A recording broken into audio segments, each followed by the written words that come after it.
In this video, we will show you how to create this green screen makeup effect in Wondershare Filmora.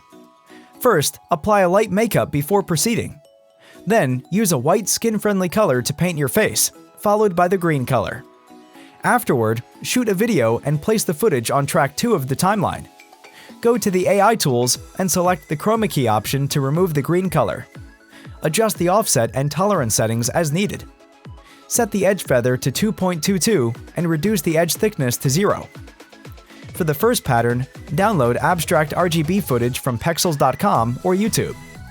Place it on track 1, shrink the footage, and select the part you want to keep for 5 seconds. Split the footage and delete the rest of the parts. In the second pattern, go to the stock media and select solid color. Before that, click on File and then Preferences. Change the photo duration to 4 frames. Drop the desired bright or color onto track 1. Apply another RGB footage from Envato for this pattern. Split it at the end of the main clip. Now let's render it to see the final preview.